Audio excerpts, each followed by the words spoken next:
17ই মে 2024 সন্ধ্যাবেলায় জগদ্দল বিধানসভার অন্তর্গত রাজেন্দ্রপুর মাঝবাজারের সন্নিকটে বিজেপির প্রার্থী অর্জুন সিংয়ের সমর্থনে বিজয় সংকল্প সভায় বক্তব্য রাখবেন প্রখ্যাত চলচ্চিত্র তারকা মহাগুরু মিঠুন চক্রবর্তী। সঙ্গে ছিলেন প্রার্থী স্বয়ং অর্জুন সিং মহাশয় এবং ব্যারাকপুর সাংগঠনিক জেলার সভাপতি মনোজ ব্যানার্জি সহ জেলার অন্যান্য নেতৃবৃন্দ। এই খবর আপনারা দেখছেন অনলাইন বার্তায় প্রশান্ত দাশগুপ্তের খবরে। ভালো লাগলে অবশ্যই সাবস্ক্রাইব করবেন।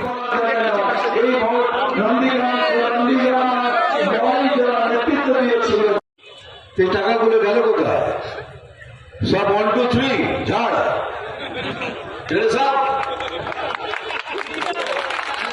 গেল কোথায় টাকা? কেন হিসেব দিতে পারছেন না? কি হিসেবের কথা বলবো? প্রধানমন্ত্রীজি 12,500 টাকা দিয়েছেন একটা বাথরুম তৈরি করার জন্য, সেটাও ঝেড়ে দিয়েছে। সারা বাথরুমের টাকা সেটাও ঝেড়ে দিয়েছে।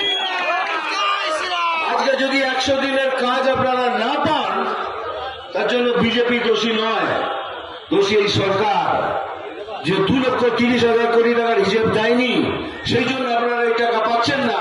এক টাকা পাচ্ছেন না বলেই 100 দিনের কাজও আপনারা পাচ্ছেন না। বিজেপি আপনাদের কাজ আটকায়নি, কাজ আটকেছে না, কিন্তু মিথ্যে কথা বলে যাচ্ছে।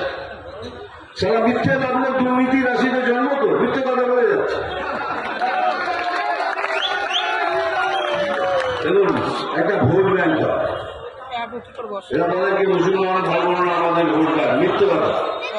মুসলমানরা ভাই বোনরা তো দুধের গাই, দুধ দিচ্ছে, ঠিক আছে, দুধ দিলে ক্যাচ করে যাবে, এমন দূরে ফেলবে। দেখুন, 10 বছর ধরে মিথ্যে কথা বলছে মুসলমান ভাই বোনদের। কিছু দিয়েছে? জিজ্ঞেস করুন তো, বুকে হাত রেখে বলুন তো, কিছু পাবেন, আর আগেও পাবেন না। যা বলছে সব মিথ্যে বলছে, আগেও তাই করবে। সেই জন্য বলছি, দয়া করে আমার কথা শুনুন, এই মিথ্যে প্রচারে যাবেন না। বিজেপি জয়েন করুন, বিজেপিকে ভোট করুন। আমরা কথা দিচ্ছি, একটা সুন্দর বাংলা আপনাকে উপহার দেবো, এটাই মোদী গ্যারান্টি। এদের ব্যাংক ব্যালি, এদের দুর্নীতি, কারাপশন, এদের ব্যাংক ব্যাংক, এদের ভোট ব্যাংক হলো কারাপশন। আমি চ্যালেঞ্জ করে বলতে পারি, এই তৃণমূলের মিটিং যাচ্ছিল, অনেক ছেলে মেয়ে, ওরাও আমার ভাই বোন, পার্টি আছে তো কি আছে, ওরাও আমাদের। কারণ বুকে দেখে যেতে পারি কেনা আমরা খুশি। সবাই দুর্নীতির সাথে যুক্ত, 90% ডাইরেক্টলি আর ইনডাইরেক্টলি এরা দুর্নীতির সাথে যুক্ত। একটা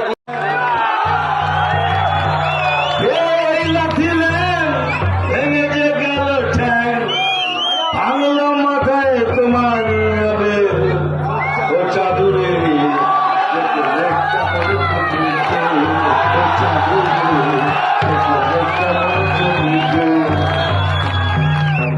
আমি অনেকদিন আগে, 20-25 বছর আগে, আমাকে দিয়ে বাবুল সেন মিউজিক ডাইরেক্টর,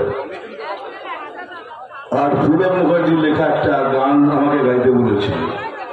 সেই গানটা আমি গেয়েছিলাম, কিন্তু আমি জানতাম না সেই গানটা আজকের দিনের এই বাংলায় কতটা ইম্পর্টেন্ট হয়ে গেছে।